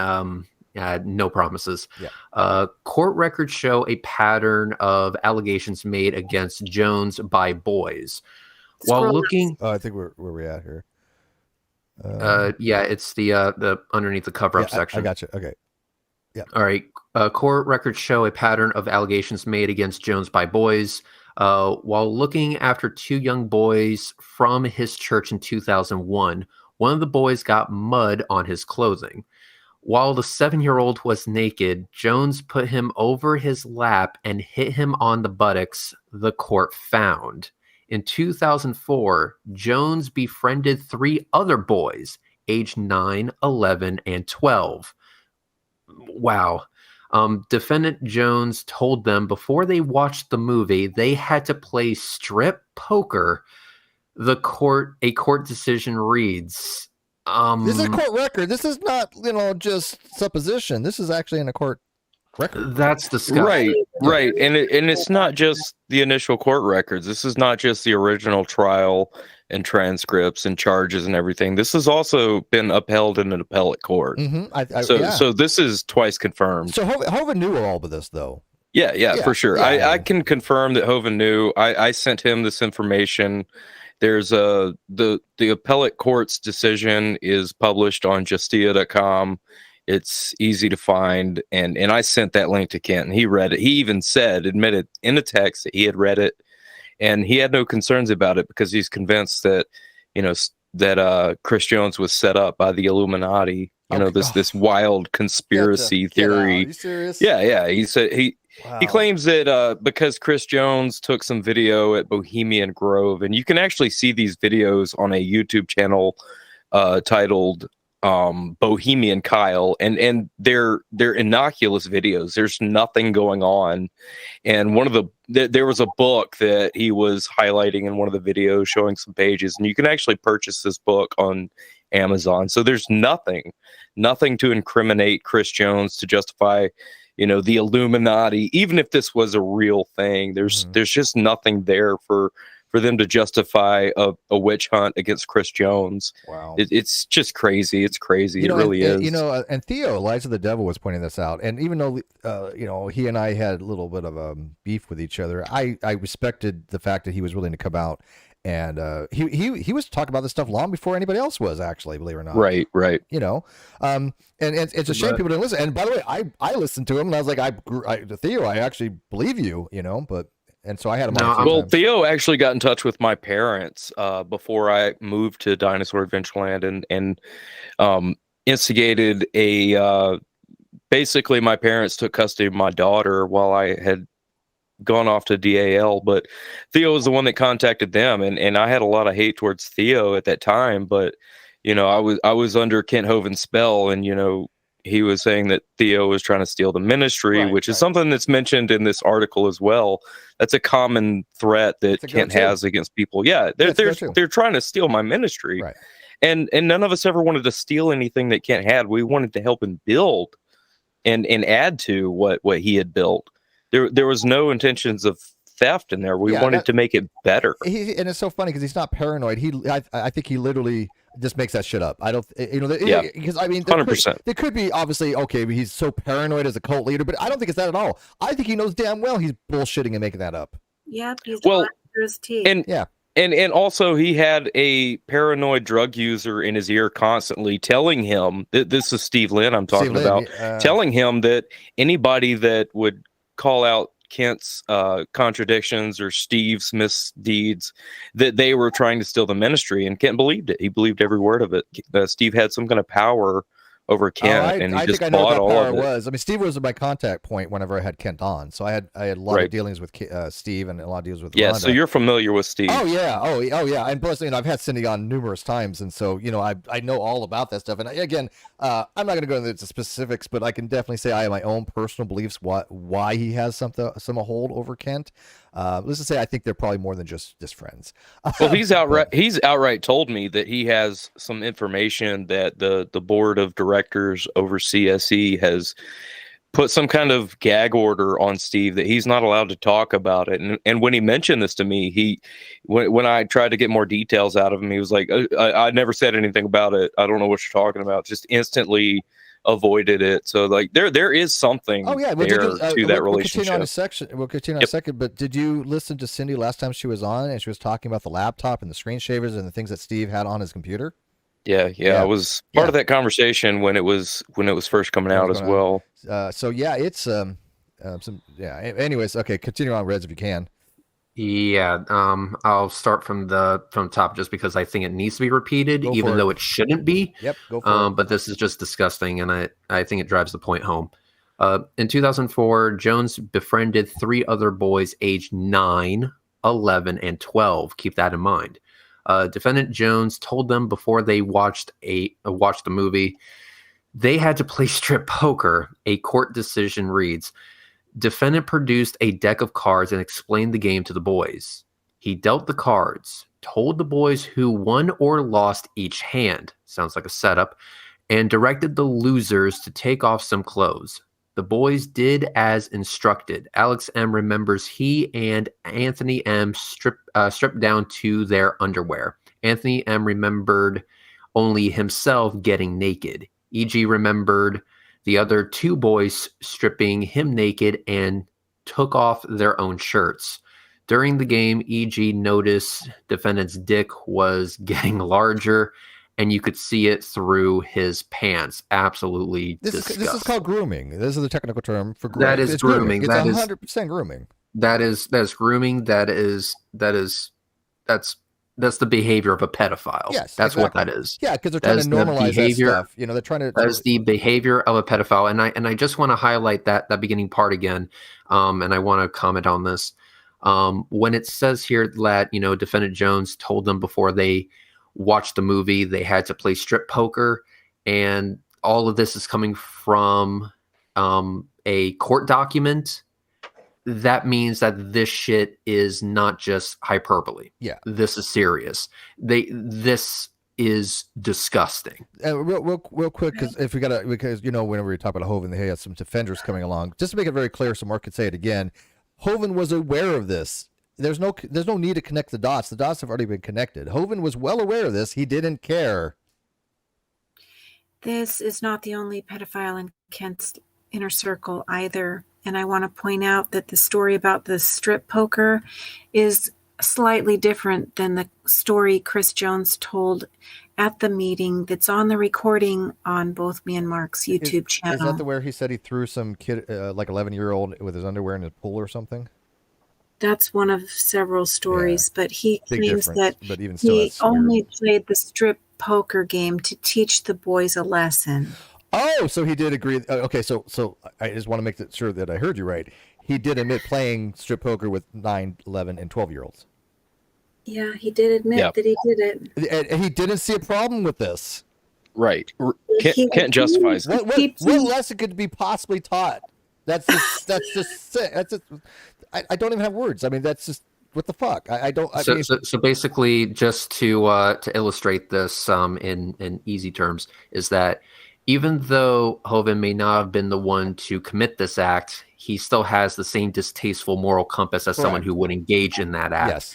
Yes. Given what we're seeing so far, Kent is just as reprehensible as this other guy. Yeah, he justified it. He justified it. Like, not only justified it, kind of thing. He not only justified it, he told all the families with children at Dinosaur Adventureland who came to him and said, please don't let him on campus. We have kids. Yeah. Kent Hovind said, I'm the boss around here, and if I want him on campus, he's coming on campus. And if you don't like it, don't come. So he let somebody that he knew was playing strip poker with 9, 11, and 12-year-olds. He knew that he admitted playing strip poker with them, and yet when parents said have some concern about having this guy around their kids, he basically told them to piss off. He's the boss, like a narcissist would. Yes. Yeah. Okay. Exactly. Yeah. And let's not forget that the Kent Hovind brags about being escorted around in Chris Jones's limousine, which, ironically enough, if you've read the accusations, the allegations, the charges against Chris Jones, he was in his limousine with these young boys, hypnotizing them, trying to get them to take their clothes off. And Jones was, or Kent was? Kent was. Kent rode around in the same limousine, No, because Chris Jones was. Kent wasn't the one hypnotizing. No, Kent wasn't the hypnotizer. But Jones was hypnotizing, but Kent was in the ride with them. No, it's just a coincidence that Kent brags about being driven around by Chris Jones in his limousine. Not at the same time as the boys, as far as I know. Okay, but the same. But in the charges, Chris Jones is, that was one of his locations of the assaults. That was where he was abusing these kids. Because we don't want to put up misinformation. The limousine that Jones was in with the kids, he would talk about it, and then later on he would drive Hovind around, and Hovind would brag about being in the same car. Driven around. Okay. Kent didn't brag about being in the same car. Kent just talked about Chris taking him around when he spoke in California in the limo, and Mark's putting the two together. We have no clue what happened in that limo with fair enough. Yeah. No, we know that Chris Jones had children in his limousine, and he was trying to hypnotize them and taking their clothes off. And we also know that Kent Hovind rode around in the same limousine, not necessarily at the same time as the children, but Kent knew that they were. Yes. He knew he had kids in there. He knew that at some point. Right now, yes, he absolutely knows that. All right. And he still says Chris Jones is welcome there at any time. Yeah, right. Well, that's messed up. And in fact, so Kent said, when Chris was in the meeting, he apologized for doing this stupid thing with the strip poker game, and he acknowledged that he did the wrong thing. He didn't talk about any of the other counts, but he did apologize to that. So Kent was doing the Christian repentance bull. Okay. He didn't repent if he just molested Zaire after that. One of the one of the quotes in this article, just starting off, did you see Chris in bed with a kid, ? One DAL resident asked a ministry elder in the recording. Jones was convicted of 3 charges of lewd acts on children for the strip poker game and an act of battery for the nude spanking. Jones was acquitted on other charges, including 2 more counts of lewd behavior towards children in the case of 2 other boys and showing porn to a minor. What was the lesson there? Wait, what was the lesson there? He's like, I was, just doing a lesson. I was trying to, I don't know, explain to them something. What possibly was the lesson there? What did he have? Did he say? Well, the strip poker lesson was supposed to be to teach the boy who was bullying another boy. But the showing porn to a minor. What was the lesson there? Exactly. Come on, yeah, he's full of shit. All right, sorry. And one thing that's important to notice, all these victims and alleged victims of Chris Jones, there's always an accusation that they're mentally unstable. They're not all there. They're autistic in some way. That's a common theme with predators. They say, well, this kid was just, he wasn't all there. He didn't really know what he was doing, but that's just an excuse. Well, but also they do tend to go, if there are kids that have diminished capacities, pedophiles will take advantage of that. Right. Yeah. Well, a predator is going to go after the weakest of the flock. We see that in the animal kingdom as well as, human predators. They always go after the weakest. They're not going to subject themselves to any more risk than they think is necessary. Just for my own information here, because I'm ignorant on this, but it said something, either I must have misread it or just haven't seen it, but he was trying to teach the kids a lesson. Is that what I'm hearing? Mm-hmm. He told us in the morning meeting, it's on the recording, that he was doing the strict poker game to teach a bully. I guess he says that the bully was pulling the pants down on this retarded child, and so he was teaching him a lesson by putting him in the same shoes. But it never happened. That never happened. That's just his excuse. Let's be clear. He's just trying. He's just trying. Yeah. Right. It's not. It's like it's such a stretch. It's such a stretch. Yeah, that sounds like it. Yeah, let me justify this with more bullshit. Right. Okay. Finishing off, it says Jones was acquitted on other charges, including 2 more counts of lewd behavior towards children in the case of 2 other boys and showing porn to a minor, an early version of the criminal complaint also included a count of possessing child pornography, although that count was dropped in an amended complaint. Jones did not respond to repeated requests for comment. Gee, I wonder and why. Let's reiterate this once again. Hovind was aware of this. This is not a matter of even in question. This is facts and evidence. He was aware, and he tried to justify it. How? I have no possible way to even give. I don't know what the hell Hovind could even say to justify this. I mean, but here's the big question. What did he have with Jones? I mean, what was it with Jones? Was Jones giving money? Was he a big donor? Was he a good worker? Was he blowing him? I mean, what the hell was it with Jones that he was allowing him in? I have a theory on that. I love to hear it. Supposition. Go ahead. This is supposition, but go ahead. I think that Kent Hovind probably had Chris Jones hold on to some money while Kent was in prison, and when he got out, Chris Jones was the one that financed the purchase of the land in Lenox, Alabama. It's always about the money with him. That's my theory. Yeah, money. Well, and power. used to Kent would tell people that a lawyer named John from South Carolina donated the money for the land on Pearl Lane there at Dinosaur Adventureland. But in more recent days, he's changed that to some unnamed character from Missouri. He's completely changed the source of this money. Which Dell? The first one or the second one? In Alabama. So that would be the second one, right? Yeah. So when Kent got out of prison in 2016, he was looking for land. And then, like I said, originally what he told me personally, and I'm sure you can go back and look and see where he said this on his channel, but he said that an attorney named John from South Carolina, he called him on the phone, said, we found this 140 acres in Lenox, Alabama. We really want it. And then he bought it. He sent him the money, paid for it. Well, I got confirmation from Johnny Andrews, the former county commissioner of Conecuh County, Alabama, that the transaction actually originated from South Carolina, which is where Chris Jones lives. And my theory is based on that. It's very circumstantial that the money came from South Carolina. Chris Jones is from South Carolina. Kent used to tell people that the person that purchased the land was from South Carolina. And now that he's changed his story and is telling people that it's from Missouri, that really raises a lot of suspicion and kind of gives me some confirmation. Nothing concrete. Like I said, it's a theory. It's a hypothesis. I cannot prove it without bank transactions and that sort of thing, which I'm not privy to. But it's not a super far-fetched thing. Right. Yeah.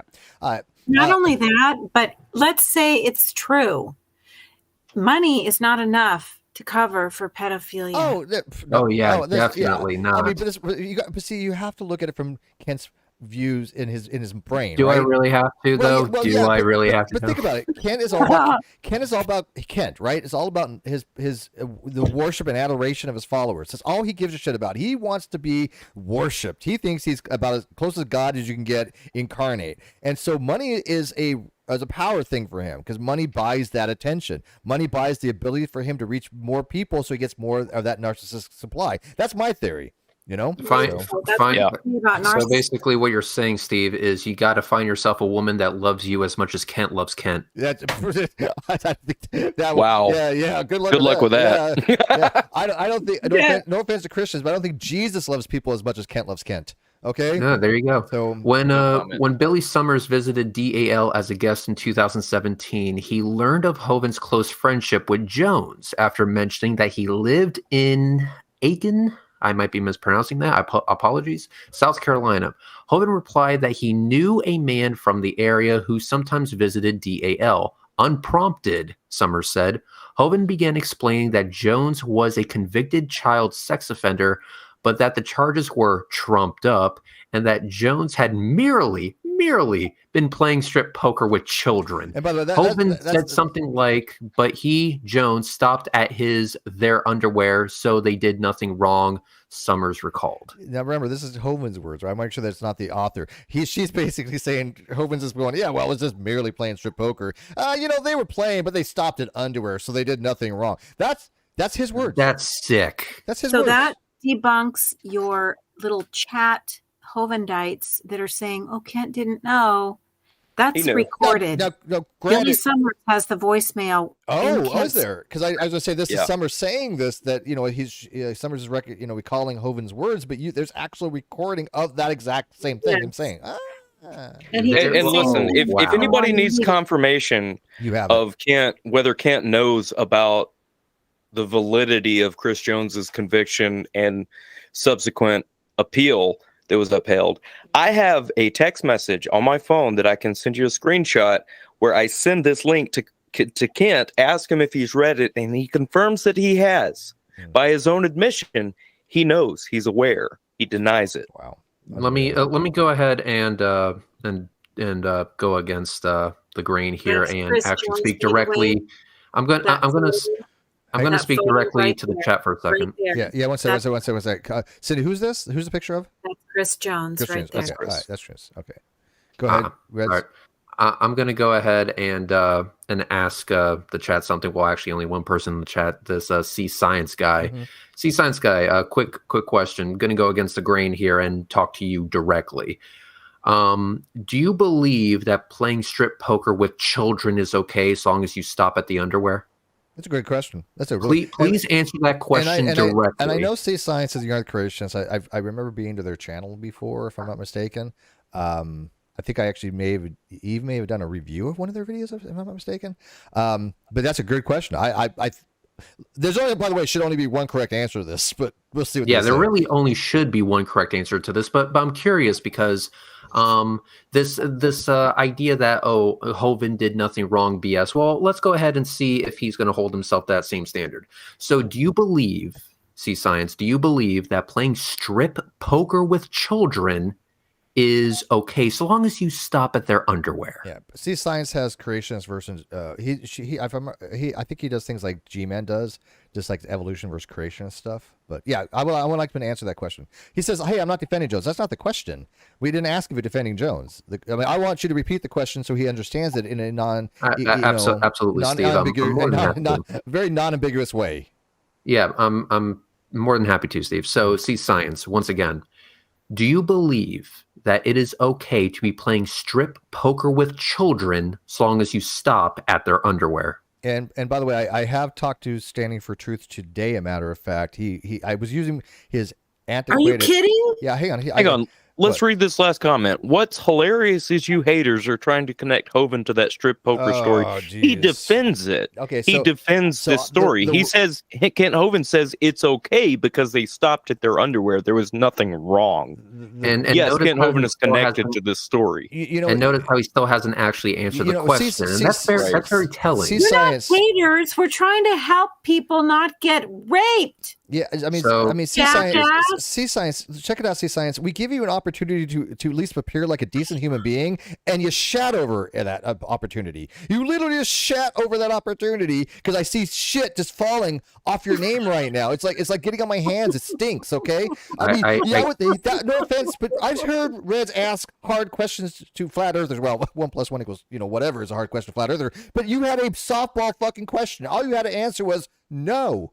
No expository, nothing else, but you actually tried to defend it and justify it like Kent did. I'm sorry, that makes you a shit person. I think that's not Ken Hovind. That's not Ken Hovind, by the way. Yeah. So C Science, just from me to you. Given the fact that you were unable to answer that direct question with the obvious no that we would expect from any decent human being, I'm going to go ahead and follow on the opinion that you are actually not a decent person, and therefore I'm not going to give your comments any more attention. Moderators in live chat, do whatever you want, but this guy's a piece of shit in my opinion, because if I ask you, I agree, but hang on. I want people to see this though. Let him hang himself. Let him hang himself. Yeah, exactly. This is. I want people to say this because anybody who agrees with C Science right now, you're just as bad. And so it's like I want them to see the people that will support this type of shit. I want it out there.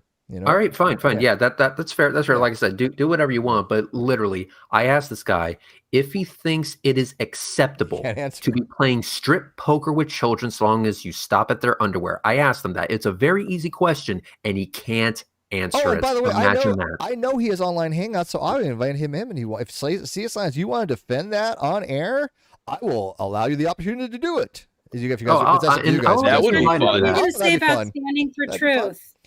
Oh, I was saying about saying, okay. So yeah, I was sending it to his wrong email. And so I was like, hey, dude, are you just not getting my email? Or are you ghosting me or something? Because I mean, I know Donnie. And he's like, what you're sending it to? Because I was talking live chat and he gave me a new one. And I'm like, oh, I have the old one. So I have got in touch with him. I am going to try to arrange something with him because he did get my other emails. He's like, dude, I had to search for your name. He's like, I didn't know you emailed me.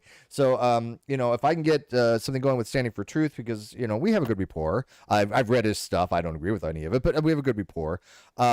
But I don't think even Standing for Truth would have answered that question anything other than no. Yeah, that's. I think at the very least he would have answered it. Yeah, there you go. All right, so let me know, C Science, if you want to come in the hangout. I'll let you in. Let's continue. I don't think only under the now, just to be clear, to Cindi and Mark. Steve told me to quote unquote not go full Reds. I did. And I promised I wouldn't, but I'm just letting you know that Steve, if you invite C Science in here, all bets are off. Yeah, on him you can. Yes. Perfect. See, it's so funny. We do discuss these things prior. It's like Reds. I love you, man, but just kind of reel it back. We're gonna be talking about some deep, dark shit here, and so and he was cool there. Reds is normally like, hey man, I do my thing, but I get it. So that's one they do love about Reds. You never try to censor them, but you sometimes, obviously when you're talking about this kind of stuff, you have to separate. Steve, you asked nicely, and that's all, and that's all that's needed. All right, so let's continue on. I don't think we get through all of this, but I think we got to the most important parts. I do want to get to her comments on here though, but we'll just go on here. After returning home from Dial, Summers remained perturbed about Hovind's self-proclaimed friendship with Jones. He called Hovind with his concerns. A recording of the call, reviewed by the Daily Beast, showed Hovind painting Jones as a persecuted victim of the New World Order Illuminati. Jones got a job at the, quote, Bohemian Grove. That's where they make their plans for the New World Order. That has long since been kind of debunked crap. Hovind said on the recording, he got a job there and videotaped a bunch of stuff, and they wanted him in prison. Yeah, no. He videoed a book that you can buy on Amazon. Yeah, give me a break. Yeah, it doesn't work like that. And by the way, I want to say hi to Dr. Pie out there. He says, I haven't seen full Reds in a while. Dude, we might see it now if this guy wants to come in, because it's going to be unbridled. By the way, said he wants to come in? I don't know, but hopefully not, because I'll bet you off. I'll give you it. Like I said, I'll give you it. I'll take care of that in the live chat. Let me just read this next part, turn over to you guys, and then I'll try to get him in here. A subject of fascination for the early 2000s. You know what? Can we skip this? It's not really pertinent, right?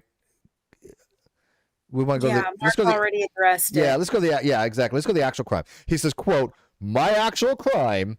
You want to know what the technical crime was? Joan asked on voicemail. Reviewed by the Daily Beast. It was throwing an 11-year-old boy in the pool in his underwear. That's my big sex crime. Jones went on to note that even if I'm guilty, hopefully the blood of Christ works. At least you're not questioning that. The blood of Christ works, man. We're all forgiven and cleared up. So this raises the question, why was this boy in his underwear in the first place?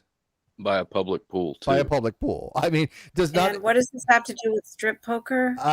What does this have to do with the blood of Christ? Even, I mean, this is somebody who's using his sickness to exploit Christianity and say, oh yeah, well yeah, you know what, I might not have some shit, but you know what, Christ forgave me. That's not the point. I was really glad you brought that up, Steve. That really actually made me very, very angry, very sick to my stomach. And just for the record, that's like, no, sir. The blood of Christ isn't going to work if you're still doing it.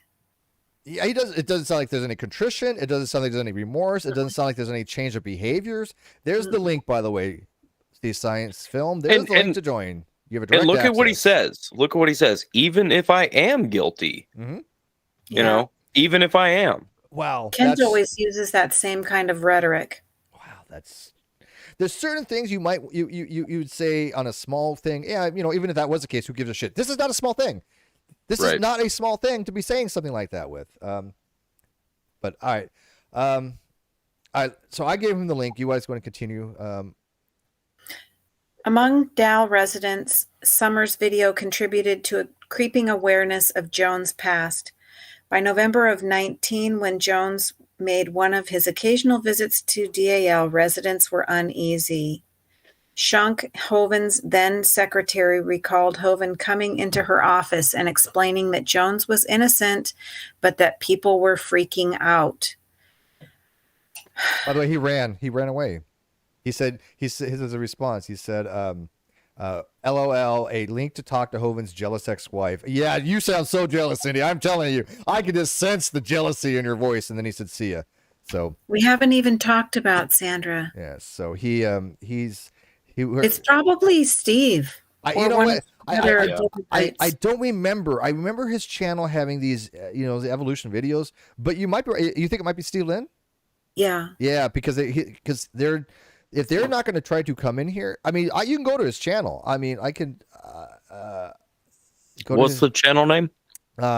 Sea Science Film Labs, and it's got videos, and it says Open Chat Night, Evolution versus Creation. Oh, you're right. It can't be Steve Lynn. So it's not. So I don't know who I could hear his voice and let you guys hear it. Well, there's a video where Kent Hovind actually tells Chris Jones to get a sock account and bully me, cyberbully me. Right. And so he's got other people. He's when people call and say, hey, your wife says blah, blah, blah. And he says, oh, it's a bunch of lies. You want to go on the internet for me and post this? And, he's got trolls. Yeah. Oh, clearly. And by the way, it doesn't look like, you know what? He doesn't even talk in these videos. He just plays stuff. He doesn't even talk in any of these videos. He just plays, debunked crap. Yeah. So I don't know who he is, but he is definitely directly probably related to Hovind in some way. That's why he refused to come in, because you would recognize his voice. I also know that whoever he is, he's morally bankrupt. Oh, clearly. Considering that if you struggle to answer a question like the one I just asked, like, do you believe it's acceptable to play strip poker with children as long as you stop at their underwear? You struggle to answer a question like that, you are morally bankrupt. See, Science, would Cindi recognize your voice? Does she know who you are? I'm curious. Because he came back for a few. But anyways, I don't know how much further. Oh, God, this is... moving on. Yeah, you know what? You want to read, Mark? Because I'm just. Nope, I don't actually. I've already read this whole article on my. I channel. go outside, and people with kids there are taking their kids off the property. Shunk said, "People are super mad." One father told his wife to grab all their kids, put them in the cabin. Mark Stoney grabbed his child and went off campus. So did many other parents with their children. They left. And Kent Hovind could care less. Yep. Even if Chris Jones, and this is what I told Kent, and this is on recording in the meeting as well, even if Chris Jones is innocent, have some consideration and love for your volunteers that have been giving you free labor for the last year. Wow. But no, he just says they can leave. I just... Well, again, and it's so amazing because it's all literally free labor he's getting. He's literally brainwashed them to do free labor for them. We think we're giving to the Lord. We think we're missionaries doing God's work. Yeah, it's not like we went there just to no, you guys had pure intent. Hovind. No, you guys had pure intent. No, this is one of the reasons why I respect both of you.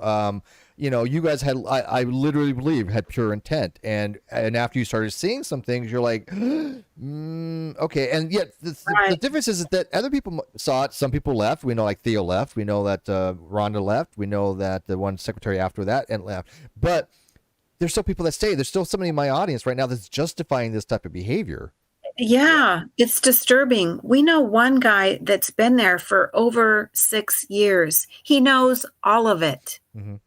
And he's still freaking there. Like I said, this could take us a very long time. Not just one guy. There's more than one. I think we got to the crux of it. I don't know if you really want to like spend too much more time. Yeah, we could go on to the dog incident. I want to go. Yeah, let's go to the dog incidents because that's. Hey, Rez, remember I said get darker? Well, I mean, there's not much darker after you just read. This is not as dark as that, but obviously, I'll let you read it because I was it Pittenger. Yeah, Pittenger. And also, just FYI, Jody, the lady that was the respondent in this article, she has passed away since this article, so a little bit of respect is due to her. That's fair enough. I just wanted to say that. Okay, that's fair. I'm just gonna read that first paragraph straight then. Pittenger and her husband also accused Lynn of killing their dog, a hound named Bagel. The couple, at odds with some DAL residents, had by that time pooled resources with another couple and moved off campus to a house across from Lynn. Bagel frequently visited Lynn's house to see his dog. To Lynn's chagrin. Got it. Pittenger said. After one such visit, Lynn texted Pittenger and her husband that Bagel had wandered onto his property and that he returned the hound to Pittenger's house. Pittenger found the message odd. She and her husband had been doing work in the yard all day, she said, and hadn't seen Lynn come by with the dog. They said they found Bagel's bullet. Whoa. Ooh. They said they found Bagel's bullet-riddled corpse on the side of a road near DAL the next day. Holy shit! Now, well, let's just read it first, and then we'll discuss it. Okay. All right. Yeah, just that's fair. Just get through it. Get through it. When doing my best here. Yeah. When Pittenger and her husband accused Lynn, he denied the allegation. He produced security footage from his house showing him holding Bagel by the collar, leading her, he said, to his truck to drive her home. But the footage was filmed hours after Lynn texted about dropping off Bagel, Pittenger claimed, and hours before the dog was found dead. If you drove from his yard to our yard, it would take less than a minute, Pittenger said. If you walked him, it might take 5. But the length of time it took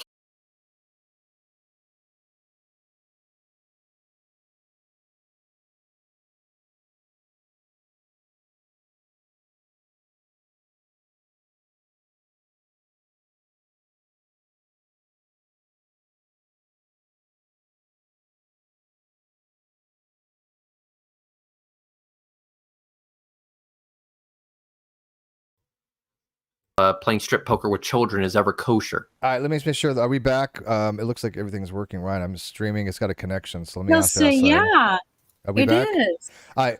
All right. So real quick, we were talking about, like, if you wanted to call Hovind and stuff. I don't know how much they missed. It was probably some of the good parts in the last 3 minutes or so, because there's this. It's just so sick shit. But the problem I'm having with this, Cindi, is I know Hovind has actually left a mess. The real Hovind. Because I went to his channel. It's like 115,000 subs. No, it's over 200 now. Yeah, whatever. He had the check mark. It's like 220,000. So Hovind has left comments on my videos before, because he's been on this channel. He knows the Non-Sequitur Show. My issue is this: I'm not comfortable having a domestic abuser on my channel like that. I mean, it's. You said, I think you even told me one time that you didn't really care one way or another if I had him on, if we go after him like we normally do. But I mean, I just don't know how comfortable you are if we were allowed to even have Hovind respond if he wants to, because he's expressed interest to coming on and doing so. I don't know if I can handle it, to be honest with you. But I mean, what's your say on it? Well, it's like you said about that science. You want to expose their ridiculousness. You know what? I would have to send that over to Reds. Reds would have to call him, and I don't think I could, man. I don't know. If I call him, it's gonna be a dumpster fire. Oh, it was like 10. It was like 10 minutes that were cut off. Like, they got to the dog's death part. Okay, yeah, there's some good stuff you missed, but it is what it is. I think you guys actually got the gist of everything. I don't feel so. Basically, just long story short, there was a time discrepancy in the explanation of, the dog was perfectly fine. It dropped it right off, and goes, you could have gotten to my place in 60 seconds if you were driving my dog. You were gone for 15 minutes. Yeah. And it really is that close, a big discrepancy there. Yeah, and they were working outside in their yard, and they never saw him pull up. Hello. Yeah. Did they hear gunshots or anything? Gunshots would have been far enough away. Whether they would have heard. And totally not common in the area too. Yeah. Mm-hmm. And I wouldn't put it past him at all. He's a sick guy. There's no question about that. Lynn, definitely. And judging by this C science guy, who's definitely a follower of his, I can see the sickness right there. Well, it would have been Lynn shot the dog, I'm sure. I mean, I would be willing to think that was the most likely scenario, obviously. This entire circle around Kent Hovind is just incredibly messed up. I'm sorry, but it's sick. It honestly is sick. I cannot believe that, this person is able to get away with such shit for so long that, the fact that this guy only got a few years for tax evasion seems like a crime at this point. Right? A crime of itself. It really does. It seems like, when you are engaged of this kind of deplorable behavior, I mean, people say there's no justice in the world, and now you see why. Yeah. So I'm really kind of curious about this one guy, why he won't come in. I'm actually going to put the Hangout on the screen for a little while, so that gives people something to see here in a second. So don't turn the cameras on or anything. But if somebody comes in, I can turn that off. But I mean, I'm really wondering why this guy won't come in and face us like an adult. I mean, because he doesn't want to answer my questions because he's been avoiding them right now. He's been avoiding them in the live chat. But I think it's more than that, because here's the thing: he's making very strong accusations about Cindi being some jilted ex-lover kind of thing, or jealous, which clearly is. I mean, you can hear in her voice she don't give a shit about that. Let me go ahead and just let me nix that real quick. C signs, just so that we're clear.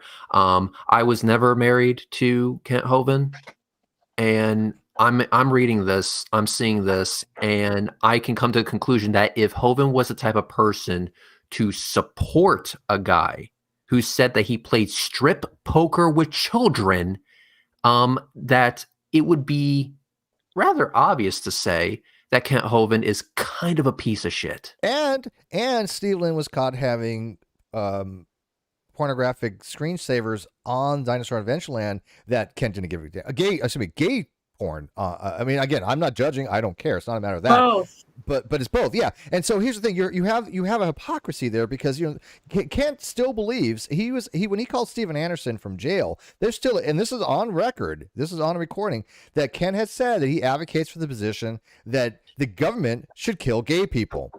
And that's his position. That there's no ambiguity there. He was very clear that his position is that people individually shouldn't harm anybody, but the government should take it upon themselves to kill gay people. And yet he just recently reiterated that. Yeah, let me comment on that real quick. Yes, the Bible does say that ancient Israel had these set of laws that they were supposed to abide by, and there were a lot of different circumstances which would warrant a death penalty. Yes, homosexuality was one of those. But these laws were given to ancient Israel. This was way long ago, and not even our society. Like, you couldn't implement these laws if you were even in ancient Israel and apply them to like Egypt or somewhere else. These cases were dealt with by the Sanhedrin, and you can find the outline for these procedures in the books of Leviticus and Exodus. And what they do is they do say that the Bible says this, and it does say this, but what they leave out is the fact that was for a specific culture, a specific people, a specific time, and it's not for us. We have a completely different governing body over us. We don't have a Sanhedrin. We have a court system. Yeah, judicial court the system. mitzvah and the Levitical code, again. It absolutely does not apply to us. Anybody that's saying that the U.S. government should execute homosexuals, or anybody, if they would also have to say that the government should execute people that have cursed their parents. Well, I've cursed my parents, so yeah, come on, or mix it's ridiculous. It's such a terrible argument. Here's my conspiratorial thing. Could it be that Hovind and the rest of them, and Steven Anderson and them, they hate themselves so much because they do have these propensities to have homoerotic fantasies or being gay, and they hate themselves so much that they have these radical views? Because this is what we see. This is what we see very often. A lot of people that are anti-gay are gay themselves. This is nothing new. This has been long since known. Now, I don't know if Hovind is per se, but he might have surrounded himself with a lot of people that are, and he has to accommodate them because he wants them around for their service. And also just to state the obvious one more time for this guy who apparently is hard of hearing, whether that's on purpose or not, he's definitely hard of hearing. Again, I was never married to Kent, and I don't ever plan on getting married to Kent. But I'm reading this, and I'm seeing here that Kent supported someone who played strip poker with children. I'm reading this. I'm sickened by it. And I'm shocked that you're not sickened by that as well. Even the concept of it, which is why when I asked an if question, if Kent Hovind said that he supported a guy who did such a thing, what would you say to that? What would be your feelings on that? You didn't answer that question. Why can't you just come in and talk? Because you know one thing, see science. You know what we said previously, that him supporting a guy who did that shit was recorded. And so if you were to come out and say that no, anyone who said that they would support a guy who did such a thing is obviously a piece of shit, you would, by consequence, be calling Kent Hovind a piece of shit. And we can't have that from you now, can we? Saint says, I've already told you I was. What, he's going to come in? I know Amanda's coming in. She'll be in a second. But does like I said, does he want to come in? I really like to, I prefer, like conversations like this. So I don't, this is why I'm wondering if Cindi might recognize his voice, or Mark might. There's something about him that preventing him from coming in. And I don't know what it would be other than the voice thing. But, hey, James. Hey, what's up, guys? Hey, so James is is well familiar with all this stuff too, and I'm sure you've had to be sickened by listening to this too, James, because I know you're still a younger creationist, but I know you followed Kent, but you're no fan of him now. No. Yeah. It's just. Do you agree though? It makes Christianity look bad. I mean, from any point of view, it should make everything look bad. It does. It really does. The thing is if I may say this, what's going on with Kent and Chris Jones, that's just the tip of the iceberg in the theistic realm. It happens everywhere. Correct. Everywhere. See, the thing is, everybody says, I can say it happens in every church, but that's wrong. It happens in every man-made box that people think is a church. Yeah. It happens in all of society. It's not just something that's endemic to the church. It's in secular society as well. Oh yeah. And, I mean, I had an epiphany the other night talking with Steve when we was talking about universal sets. So, if he goes to set theist, not theist, you got pedos in both sets. Oh, sorry. I was writing something on my Facebook group because I still have the Great to Make community on Facebook, and I'm doing something using Logic. I put it up there so people can review it because, again, I like my work reviewed before I put it on my blog or make a video on it. That's what I was actually working on today before Cindi sent me this. And here's the funniest thing: Reds and I are non-believers. We're both agnostics. I'm probably more agnostic than Reds, but I mean we're both generally philosophically agnostic. Both anti-younger creationists. But here we are. We have 1, 2, 3 younger creationists here that are more respectful and I admire than anything that Kent Hovind has ever done. Well, I don't consider Kent Hovind a Christian. I consider him an actor, a con man. I mean, I'm okay with that. We've talked about him being a con man in this show, and it's in the article as well. And what is a con man but somebody that deceives others? And for them to be successful, they have to have some kind of talent, some kind of skill at their craft. So Kent, I think, is a skillful con artist that has convinced people that he's a Christian, but he has such a bad understanding of doctrine and theology. He just spouts whatever he thinks is popular at the time and whatever will get him attention. But he's just an actor. He's just faking it all. I'm going to tell you this, but I might get some pushback on it. But because usually I would say that's the no true Christian fallacy, right? Here's the thing. There's a standard. We have a standard in the Christian faith. And let me explain my position first, because I don't think that you're making that fallacy. And let me explain why. Normally, I'd be like, hey, he's one of your own, own it. But I agree with you. I think that Kent is a con man, and I think he's just using Christianity as a vehicle, and I don't think he gives a shit one way or another about Christianity. So I'm going to say that, I happen to agree with you. He's not one of yours because he don't even believe his own bullshit at this point. I think he's just... He does not believe it. He can't. He can't because he would have to suffer the ramifications in the afterlife because of the evil shit that he knows he's done. Mm-hmm. No, right. I get you. And so I'm good. I would say, okay, you know what? You want to, remove him from being Christian and in name only because he nothing about him I find could be Christian, and so I get it. What would you call it? A Chino? I don't know. I don't know what there's Christian in name only. Yeah, I mean, because I get why you would want to distance yourself from that. I really do. Because if you are a con man and you don't really believe your own bullshit, then how are you actually, a Christian by any measurable standard? Because you don't believe it. I mean, any semblance he might have been at one time of being a Christian where he actually believed it, he turned that upon himself. He made him the star of attention. He made himself the savior. Yeah. So that's not Christian. That's Hovinism. That's not Christianity. That's Hovinism. Yeah. But anyways, he's not. See, I guess Steve Science is not going to come in. Like I said, I think you might recognize his voice. That's why he's scared too, because here are three people in here, two of which have intimate knowledge of Kent. In one more ways than one. But I mean, you guys know Kent. You physically have been in this. You guys were there. The story's about both of you. You can't get much more first-hand primary source than you two right here, right now. Yeah, we've been working with Kelly for a month now on this story. She did a wonderful job. She really did. Yeah, because she interviewed more than just Mark and I. Yep. She interviewed Trevor and Jeff and Julie. And she interviewed Kent. And what did Kent have to say besides the? And she called Chris Jones. Yep. So really all of us are lying? How did that interview with Kent go?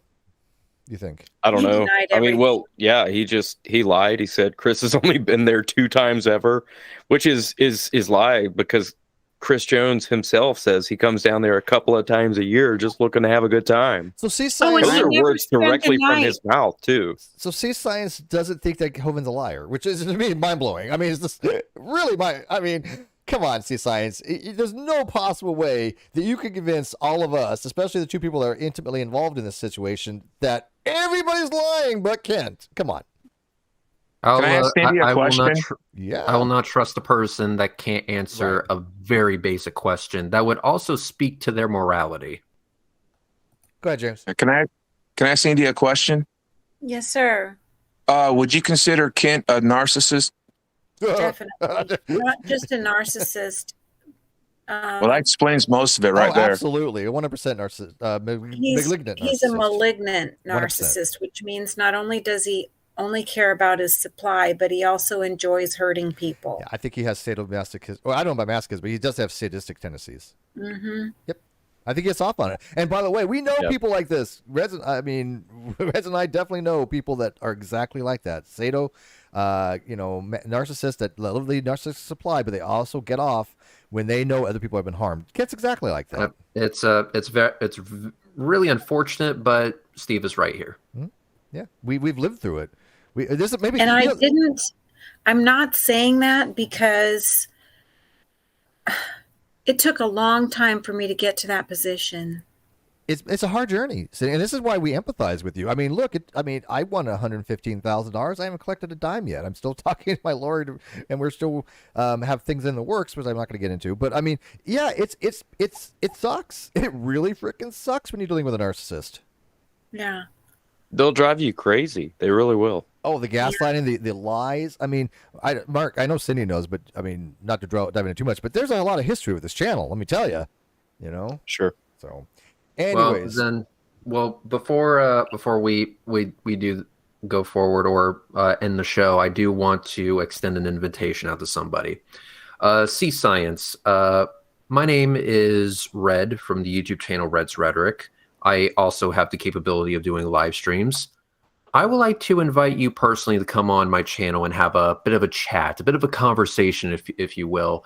So if you, just going to be blunt here, if you have the balls to actually show up to a conversation like that and answer some very difficult questions, just know that you are invited. I will roll out the red carpet just for you. And Cindi won't be there, so don't worry about Cindi.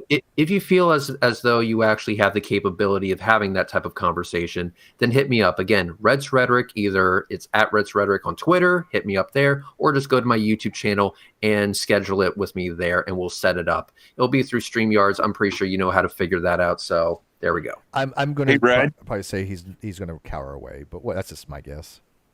We missed that part of the article, but there's part of the article where Kelly, the author of the article, calls Kent, and he goes, "I got to go teach Bible study. See ya." What? Wait, who said that? Kent? He called Kent? When Kelly called him. Oh, when Kelly called him. Yeah. Well, I don't know if you're still in touch with Kelly, but definitely tell her that, we really appreciate her work and time on this. I hope that we did it justice by going over it, but do thank her for us. I'd really like to know though what her conversation with Kent was though. So if maybe have her email me. It's in there. But she only put in like bits and pieces, right? I mean, Kent did make some statements, but there has to be more. Well, kind of like what Reds was just saying about sea science. They are not going to say much. Yeah. They're just going to make an excuse why they got to go. I want to hear Sea Science and Red go at it on his channel. He says Sea Science is too much of a coward to come in here where you guys are here. And that's why I'm putting out the invitation again. Yeah. If Sea Science has any confidence in his position, then he should have no problem backing that shit up. And so by inviting him on, I'm giving him the opportunity. I will literally roll out the red carpet for him. I'll set it up. I'll work on his schedule even. Let's do this. So you can either go to @RedsRhetoric on Twitter and we can schedule it there, or you can go to my channel, Reds Rhetoric, and we can even do a scheduling in a random video comment section. Completely up to you. Just hit me up. What do you think, James, I didn't mean to interrupt you. Oh no, you're fine. So Sea Science, what say you? I'm kind of curious before you end this if he's ever going to even attempt to take you up. I got a couple more questions for Cindi if I can. Yeah, please. we got about. Let's go for 10 minutes more, so we don't make it too long. 10 minutes, sound good? I think if Sea Science was coming, they would have already come. So let's just move on from that. Oh yeah. Go ahead. Sounds like a plan to me. James, ask questions, and we're gonna wrap it up. All right, Cindi, with Kent's knowledge of creationism, how sound do you think his knowledge is? I've had people tell me that his science is off. No, I'm not saying science. I'm just saying his knowledge of creation, biblical creation. How sound is his knowledge? Biblical creation rather than science creation? Well, he's always touting creationism. I'm just saying, from a biblical standpoint, how sound is his creation, teachings? I think it's the only part of his teaching that's anywhere near accurate. So if we were to take the supernatural aspect of being a theist out of what he's doing, what do we have left? He's a jerk. Well, I mean, a jerk. I mean, there's two parts to Kent, right? There's the theological portion and there's the creationist portion. I happen to disagree with him on both, especially the creationism portion, obviously. But again, with Kent, he's using creationism as a vehicle for himself, period. Even if creation is true, let's grant creationism is true. The earth is 6,000 years old. It's flat. Whatever people want to argue, it doesn't matter because when it comes to Kent, he's only using it for Kent, period. That's it. My biggest beef is not with his science. Mine is, but that's one of my beefs. Yeah. Well, and that's it's an 18-hour seminar series, so you can't really. I went through his big book. I went through his entire big book. That he put out a handbook of what was it called? Oh my gosh! Did you really? That big book that he put out. Remember that? And he even put it as a PDF. I mean, it's out there. I went through and I debunked. I think every one of those science claims. There's some other ones that I didn't get into because they weren't science related. But I went through at one time on my channel, like 2015, I think it was. I went through and I explained every one of his conceptual errors. That was time consuming. So yes, I did read his book on creationism.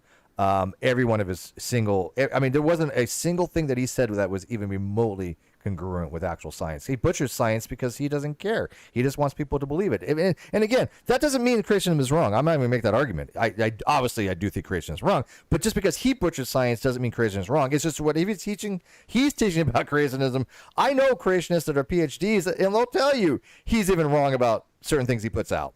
So he's even wrong in the creationist. Yeah, he's even wrong in the creationist world. So, and this was funny because go talk to Sarfati. Sarfati, well, at least Sarfati will go, yeah, that's a bad argument from certain creationists, and he's a full-on creationist. He's a diehard young Earth creationist. But even he says certain things like, oh, that's like moon dust. Creationists don't use moon dust. Just don't. Reg will get into that with you. Go to his channel. I'm sure Reg would love to talk about moon dust with you, but that's just not something that even a creationist should be arguing at this point. I I mean, moon dust can be one of the subjects, but one of the first things I wanted to ask him is those 2 questions that he was having trouble with in this live chat right here. Other creationists in general, but anyway. Other creationists in general. Oh yeah, absolutely. You want to talk science? What was your other question, James? Oh, I'm sorry, I got off track with the discussion. You had 2 questions you want to ask her, you said. Yeah, I forgot the other question. We can move on. I'm sorry. All right, no worries. Well, let's wrap this up. So Mark, thank you very much for coming on. You want to promote your channel? I'm gonna put the link to your channel in the video description. And like I said, I may be anti-creationism, but if you have a creationist channel and you want to promote it and people want to go watch, knock yourself out. I think the information should be weighed on its merits. And I respect that. It's people like Kent I will never have respect for because, or even worse, see science first when it comes to science, because he's never going to come in to talk about this stuff. That's just cowardice, you know? So what do you got? Yeah, sure. Yep. Yeah, my channel is Mark Stoney Official. I am a young Earth creationist, but my channel is more focused on exposing Kent Hovind and also the secondary focus on eschatology. It's kind of one of my favorite points in theology and that whole discussion.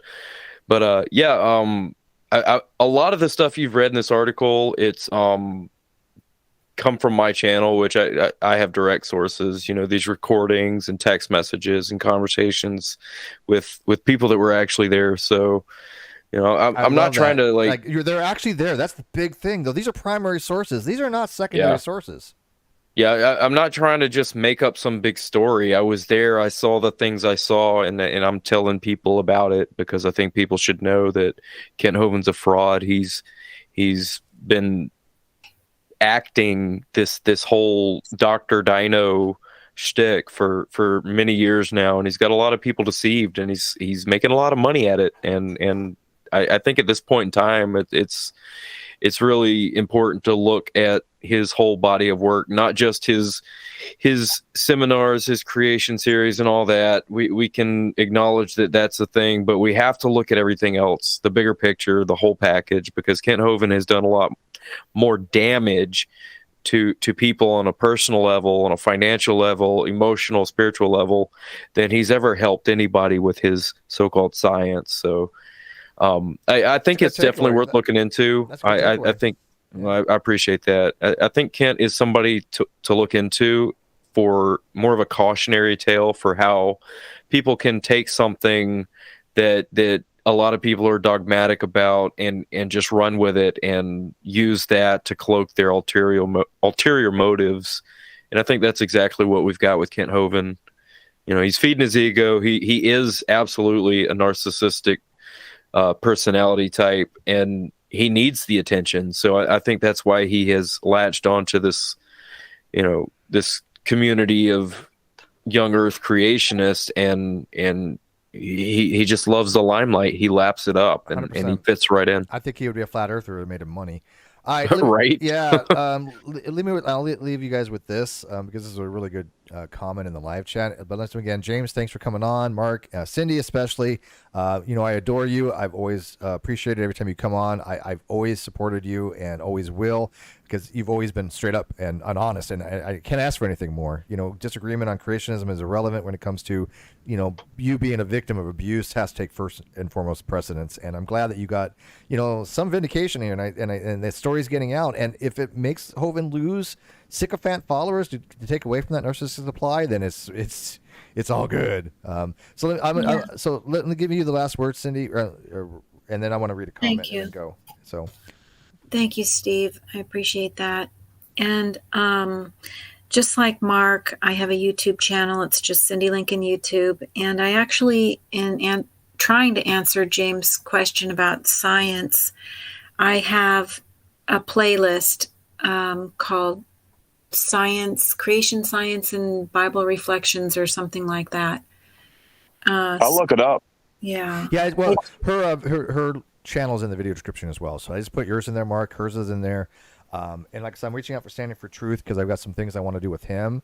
And I'm probably going to touch with Sal. But I also got like Dr. Zach Hancock come back on. Actually, I'm developing a whole thing with him. And we're going to be talking about biology, phylogeny. We're going to be talking about proteomics and some other stuff that's going to be real interesting that you guys might have an interest in. Okay? So thanks, Steve. You're very welcome. Thank you guys for joining. I'm going to leave you guys with this last comment from the live chat because I think this really sums it up from a person I've never seen before. So from ZZM out there, he says, I like that Christians like me can have a civil dialogue with atheists and agnostics on platforms like this. I don't chime in much in here. Just thought I'd say that. And you know what? I agree with you. This is this kind of civil dialogue I love, even though certain things can get to dumpster fires. But I will take Christians such as Mark, Cindi, and James over somebody like a Hovind. I mean, any day of the week. There's just no comparison. And so with that, I will leave you guys. Good night. Please. Oh, by the way, one other thing. Leave a comment in the video, the video section after the thing uploads. Leave comments. Comments are huge on the algorithm, and I love reading them. So all my mods, all the people that watch this, anybody who ever watches this video, I don't care if you just say hi, Reds. You know, say hi to Reds or support Cindi. Even better, fuck Reds. You know, say hey, Cindi, we support you. You know, give some love to Cindi. Just leave a comment. It helps me out and support. And you know, I'll let Cindi know that she's got some friends out there that are supporting her. Sound good? Thank you. Good night, everyone.